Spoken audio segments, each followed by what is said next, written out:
What really makes us better people is our capacity to question the status quo to achieve positive change.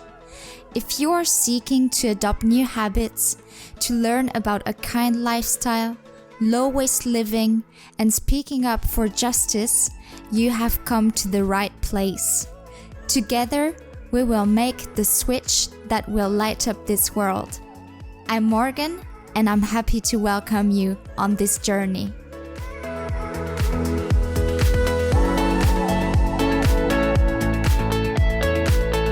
Hello, wonderful souls of the universe, and welcome to this new episode of the Positive Switch podcast.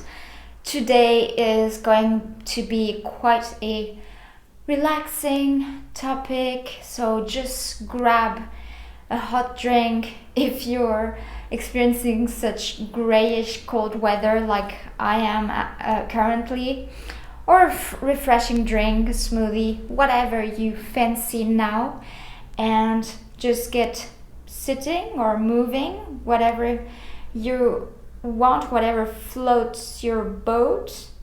And let's get into the topic. Today I want to talk about my experience with releasing, letting go of things that no longer belong in my life, emotions that do no longer serve me, relationships that might not serve me anymore, etc. And how did this idea kind of appear in my life? How did it evolve? What helped me to be able to release more easily, and so on. So I think I used to be someone who was really impatient. When I was younger, whenever something happened that just didn't go according to plan, I would just get so freaked out. I would get so nervous and angry, and I would just put the blame on anything I could, on anyone I could, and I would basically just reject my own responsibility. I would not even try to accept the situation as it was and try to let go of the anger. I was very attached to relationships and friends. It was something that was highly important to me. I think not so much on a level where I was having nourishing friendships and I was wanting to take care of them and keep them, but it was a bit more superficial. I was just wanting to be part of a social circle. I was wanting to be part of a mold, a popular mold, like at school, in high school especially. And I think that's the case for a lot of young people. And basically, if I was able right now to tell my younger self, to give my younger self some pieces of advice, I would just tell myself not to care so much about what others might think about me, what they might be saying about me. And I'm realizing I'm not looking in the right spot of the camera, but now get it. I was just wanting to have people in my life for the sole purpose of appearing to be someone cool, appearing to be someone popular, who was just easygoing and who was just fitting in the mold, who was maybe partying here and there and trying alcohol and trying smoking. And I was doing things without really thinking about them, without really thinking about the consequences, or without thinking about whether or not those actions, those people were really aligning with who I really was. And if you're experiencing the same thing, if you have experienced the same thing, I think you can just be so grateful for those experiences because they've taught you so much. Those situations bring with them quite important lessons that really forge, that really shape the person that you are now. So you should just really be grateful for those experiences. And now, just looking back, I'm really happy that this happened to me. I could see how I could have been different, how I could have acted differently. But I'm so happy that this happened, because now I'm able to see that this is just so much easier now. Now I can really be in charge of who I let in my life and who I don't let in my life, what kind of energy I want to surround myself with.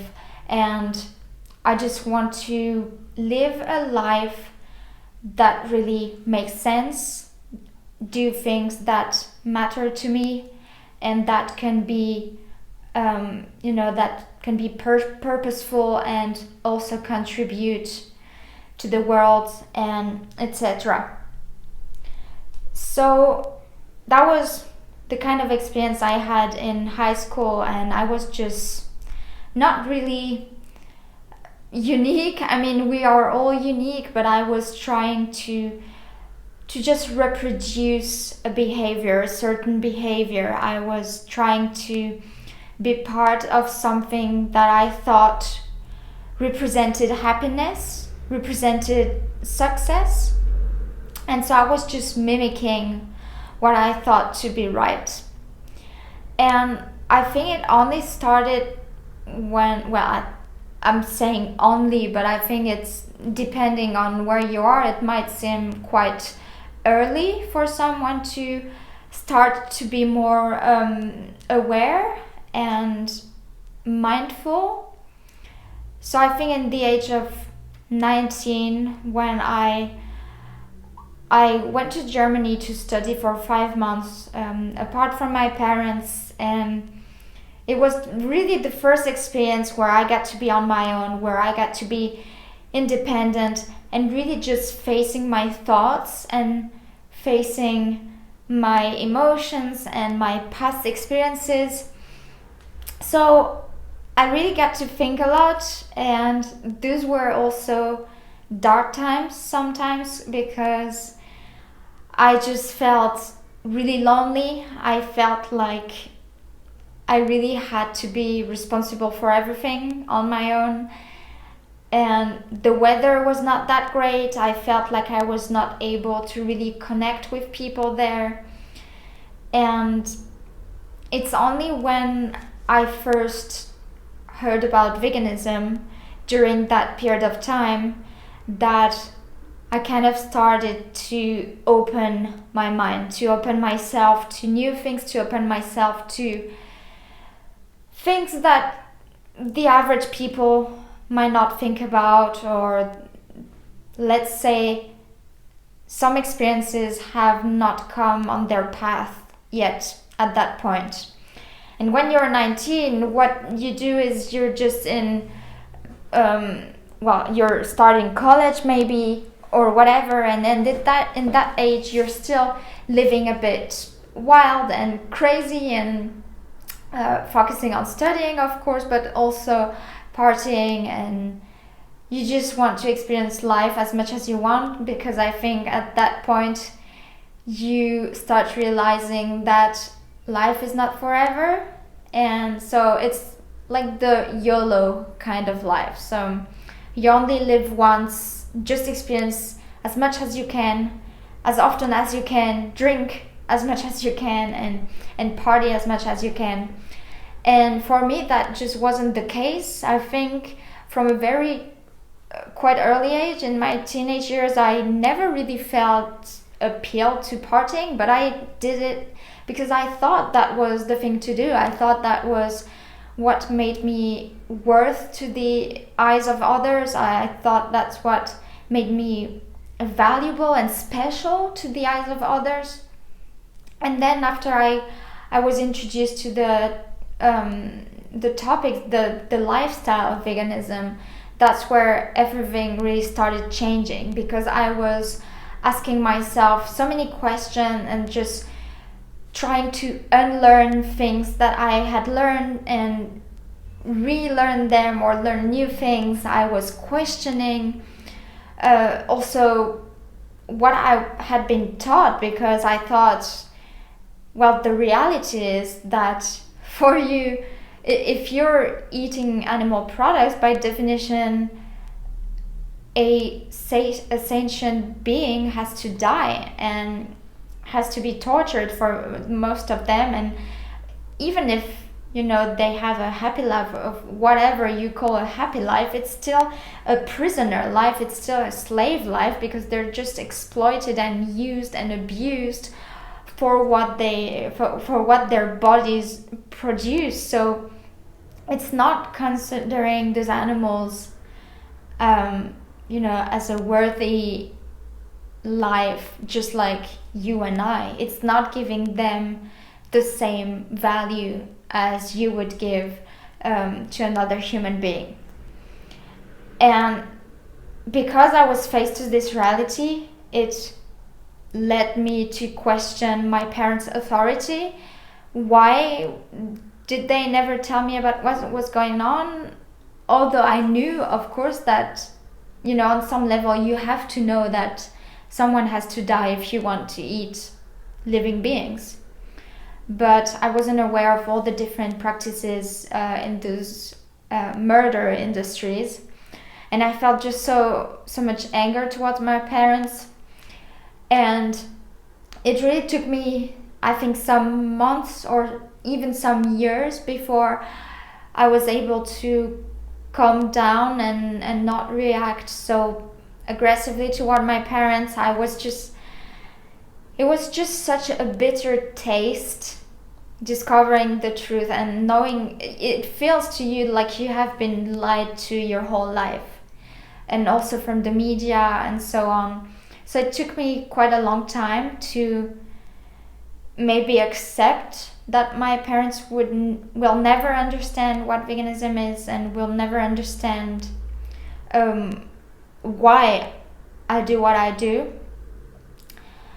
But then I was just able to really let go, accept this, even though that might mean that I have no influence, no control over them. And I just bit by bit accepted it.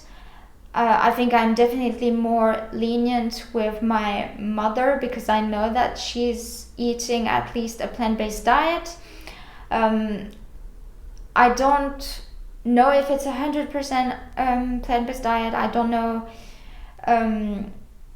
all the things that she might buy and that are maybe not cruelty-free. I know that she always reports, she reports to me that she's bought this and that was vegan and cruelty-free. So obviously she really tries to pay attention and look for the right labels and etc. And I'm so glad that she has this awareness.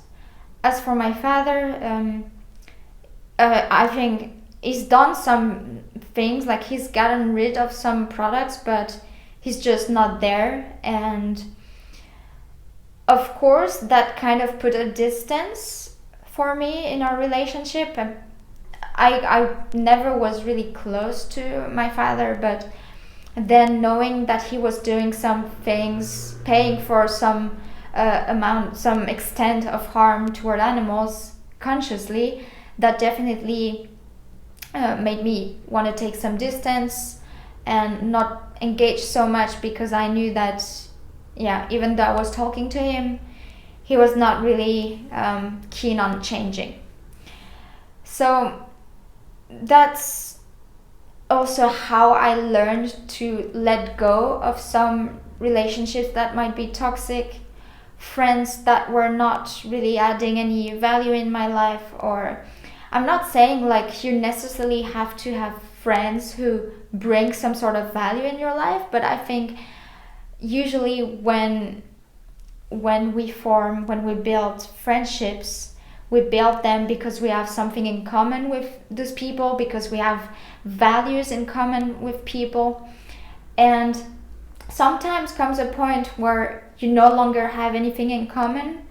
Your opinions diverge more than they meet, and there's a time where you feel like there's just so much between you that you have one of you has to make the decision to no longer be in this relationship because it's not bringing any fulfillment to you anymore, it's not bringing you any happiness anymore, and someone has to just make the decision.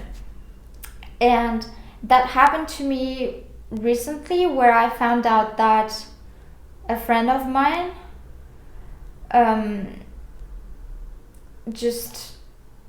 he mentioned, I wouldn't say he certified me, but he told me that he was not financing anything that would contain animal products, or he wouldn't finance anything that would mean that animals had to be harmed or killed. So basically living a vegan lifestyle. And then I found out a few weeks later through pictures of him on Facebook that he was actually clearly and obviously buying and consuming the secretions of dead animals. And to me, that was just the drop, like in French we say the water drop, that made the vase full, that made the vase just like pour over, whatever you might say. I don't really know the right expression for this, but basically it was too much. It was the point where I decided, all right, I feel somehow betrayed because I had trusted this person and I had so much faith in this person, and I thought that we were on the same wave of values, and we just had so many things in common. But then, knowing that this person was fully conscious of what dairy products involve or other products, because I've made that person really, really aware of everything that was going on, and that the only way you could stop being a hypocrite, claiming that you love animals and actually financing it, the only way to stop being a hypocrite was to live vegan. And I made that message quite clear, but still this person decided to fully consciously invest in the abuse of animals and keep living that way. So that's the point for me where I can no longer, stay connected to this person, because I can no longer trust this person, and I know that this person is harming animals, fully aware of his behavior, and that was just something I couldn't accept and I couldn't tolerate, so I decided to end it. So here I've discussed a bit more about the relationships and how you could let go and so on. And then there is also the topic of wanting to have control over a situation, wanting to really make things go the way that you planned. And like I explained at the beginning, I think I was definitely more wanting to control things in my life before, and have like 100% control, and not wanting to fail or to accept any failure, or to accept delay in transports and that kind of thing. And I would just get so pissed.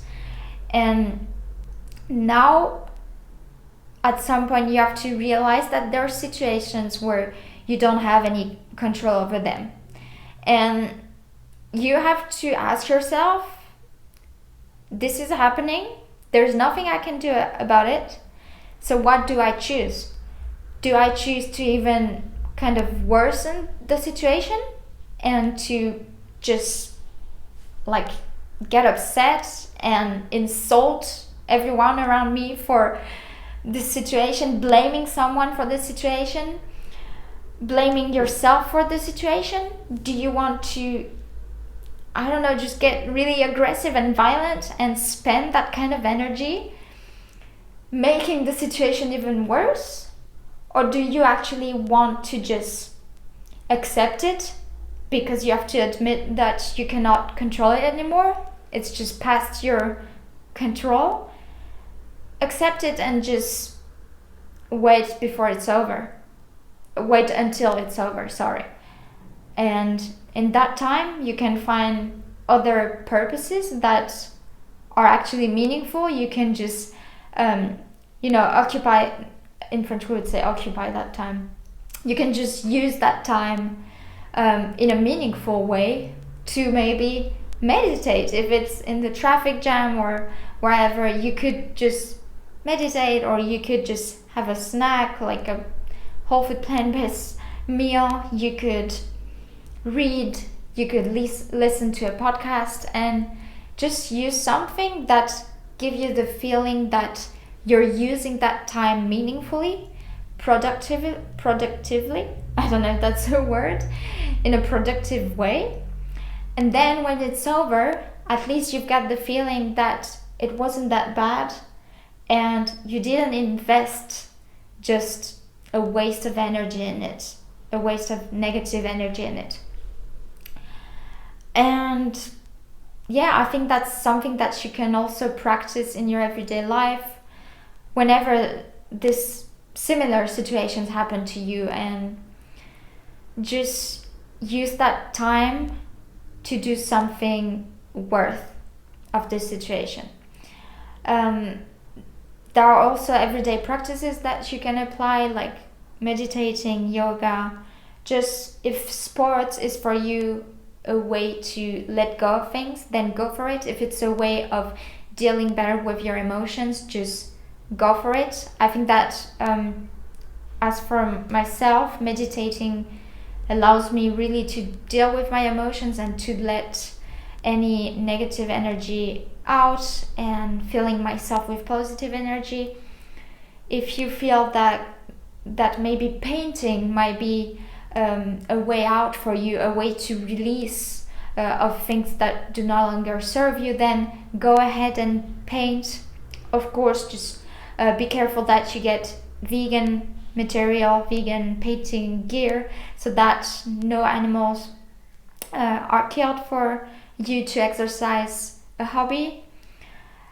And I think that would be it as for my experiences with releasing.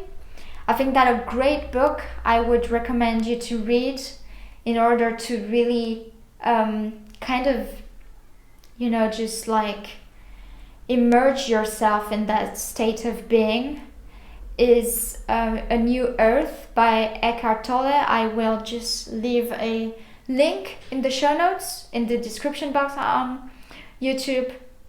Just make sure to make it a habit for you to somehow release of things that do no longer serve you, and you will see that within just a few days or a few weeks this will just become automatic, and I can assure you that this just makes your life so much lighter and so much less complicated for you and for others in your life. So I hope that this episode brought you some value. If it was the case, please make sure to leave a review on Apple Podcasts or to leave me a comment on YouTube, to subscribe in order to not miss any future episode. And until then, I wish you a beautiful rest of your day. See you.